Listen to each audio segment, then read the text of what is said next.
Hello दोस्तों। हमारी आज की कहानी है मुआवजा। बरेली के उस छोटे से मोहल्ले की तंग गली में मूंग के पापड़ बनाते वक्त अचानक शांति चाची का ध्यान टीवी की तरफ गया। ताज़ा खबर दिल्ली से आ रही थी। आपको सीधा दिल्ली लिए चलते हैं, जहां वायुसेना का एक विमान MiG-71 क्रैश हो गया और उसमें सवार वायुसेना के सभी 10 जवान शहीद हो गए।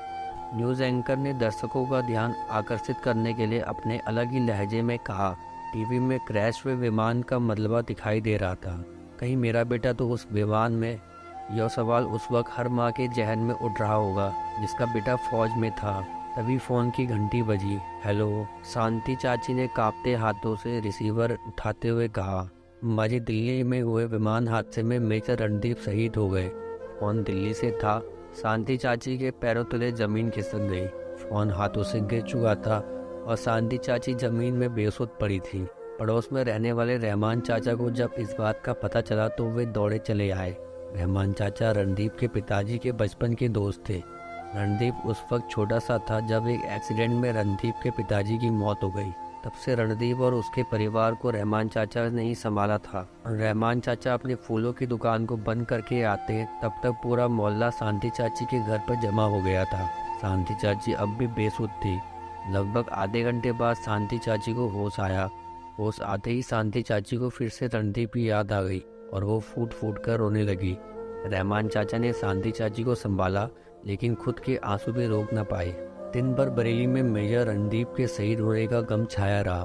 बरेली के हर गली मोहल्ले में लोग मेजर रणदीप को श्रद्धांजलि देने के लिए जमा थे। अगले दिन तिरंगे में लिपटकर मेजर रणदीप का पार्थिव शरीर जब बरेली आया तो लोगों का हुजूम सड़कों पर उमड़ पड़ा।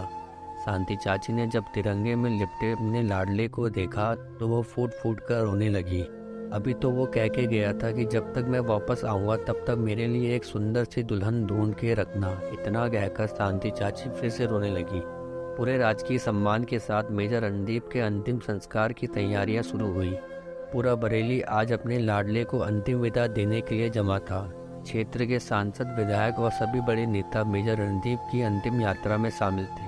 रहमान चाचा ने अपने दोस्त का फर्ज निभाते हुए रणदीप को मुखाग्री दी। इतने दिनों तक अपने आंसुओं को रोकने वाले रहमान चाचा आज फूट फूट कर रोने लगे। उन्हें रणदीप की हर बात याद आ रही थी कि कैसे वो बचपन में लकड़ी के टुकड़े को रहमान चाचा के पीछे लगाकर कहता, हिलना मत वरना मारे जाओगे। और रहमान चाचा जब उनको छोड़ने के बदले एक आम देने की पेशकश करते तो कहता, पुलिस को रिश्वत देते हो, सिपाही गिरफ्तार कर लो इसे। उस उम्र में कितनी समझ थी उसे। लोगों ने रहमान चाचा को संभाला। क्षेत्र के विधायक ने मुआवजे के 15 लाख का एक चेक शांति चाची की ओर बढ़ाया। मुझे पैसे नहीं चाहिए, मुझे मेरा बेटा लौटा दो। शांति चाची ने सिर्फ इतना कहा और फूट फूट कर रोने लगी। रहमान चाचा जानते थे कि जिंदगी के किसी न किसी पड़ाव में शांति चाची को इन रुपयों की जरूरत पड़ेगी, इसलिए उन्होंने शांति चाची की तरफ से वो चेक ले लिया। मेजर रणदीप को शहीद हुए अब लगभग 1 महीना गुजर चुका था। मोहल्ले के लोग शांति चाची से मिलने कभी कभी आ जाया करते थे, लेकिन रहमान चाचा रोज दुकान जाते हुए शांति चाची से मिलकर जाते और दुकान से आते हुए फलों की एक थैली शांति चाची के दरवाजे पर लटका जाते। वो जानते थे कि शांति चाची उनके दिए फल अगली सुबह बच्चों में बांट देती है, लेकिन वो यह भी जानते थे कि बच्चों से मिलने पर शांति चाची थोड़ी ही सही कभी कभी मुस्कुरा देती। रहमान चाचा ने उस 15 लाख के चेक को एक बार शांति चाची को देना भी चाहा, पर शांति चाची ने यह कहकर मना कर दिया कि राम जाने इन पैसों का वो अब क्या करेंगी। रहमान भाई, इसे तुम ही रख लो। कहते ही कि वक्त हर घाव भर देता है, पर जवान बेटे को इस तरह छोड़ जाने का गम शांति चाची भुला नहीं पा रही थी। एक शाम जब शांति चाची सब्जी लेने बाजार गई, एक नन्हे से हाथ ने आकर उनका हाथ थाम लिया। अचानक शांति चाची को ऐसा लगा जैसे उनका रणदीप लौट आया हो। बचपन में जब रणदीप शांति चाची के साथ बाजार जाता तो मौका देखकर गायब हो जाता, और जब शांति चाची रणदीप को ढूंढती तो वो चुपके से पीछे से आकर शांति चाची का हाथ थाम लेता। शांति चाची यह सब सोच ही रही थी कि उस छोटे से बच्चे ने शांति चाची का हाथ जोर से हिलाकर शांति चाची का ध्यान तोड़ा। शांति चाची ने मुड़कर देखा तो यह दीपक था, रणदीप का दोस्त। रणदीप के बरेली में ज़्यादा दोस्त नहीं थे, और जो थे वो अपने आप में मस्त रहते थे, लेकिन उम्र में 19 साल छोटा दीपक रणदीप का सबसे प्यारा दोस्त था। रणदीप जब भी बरेली आता तो सबसे पहले दीपक से मिलने जाता, और जब तक रणदीप बरेली में रहता तो दीपक रणदीप के घर पर ही रहता था। 2 दिन का था दीपक जब उसे कोई मंदिर की सीढ़ियों पर छोड़ गया था।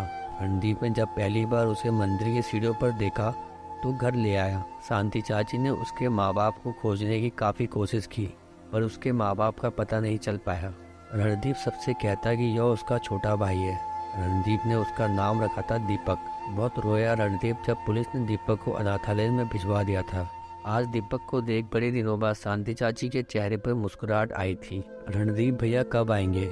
उनसे कहना मेरा स्कूल बैग लेकर आए, अब तो पूरा फट गया है, दीपक ने मासूमियत से कहा। उसे कहाँ पता था कि जिस भाई को वो इस दुनिया में सबसे ज़्यादा प्यार करता है वो अब इस दुनिया में नहीं है। शांति चाची की आंखें भर आई। एक झटके में शांति चाची ने दीपक का हाथ छोड़ा और घर चली आई। शांति चाची का इस तरह का व्यवहार दीपक ने पहले कभी नहीं देखा था। शाम को जब रहमान चाचा शांति चाची से मिलने आए तो इतने दिनों बाद उन्होंने शांति चाची के चेहरे पर पहली बार मुस्कुराहट देखी। शांति चाची बस दीपक के बारे में ही बात करती जा रही थी। शांति चाची ने रहमान चाचा से मुआवजे में मिली रकम के बारे में पूछा तो रहमान चाचा ने खुशी खुशी शांति चाची को चेक लौटा दिया। रहमान चाचा जानते थे कि शांति चाची को अब जीने का मकसद मिल चुका है। 15 दिन बाद शांति चाची रहमान चाचा के साथ दीपक को लेने अनाथालय में आई थी।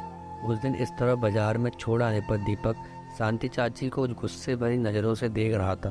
पूरी कागजी कार्रवाई के बाद शांति चाची ने दीपक के सर पर प्यारा सा हाथ फेरा और कहा, आज से तुम मेरे साथ ही रहोगे।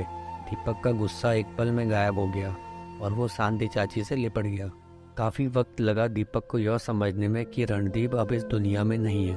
तो दोस्तों, पुलवामा में हुए आतंकी हमलों से हम सबका मन आहत है। आज भी हम देशवासियों के मन में इस हमले को लेकर आक्रोश है। कहानी मुआवजा के माध्यम से हमारा उद्देश्य आपको शहीद के परिवार से रूबरू कराने का था।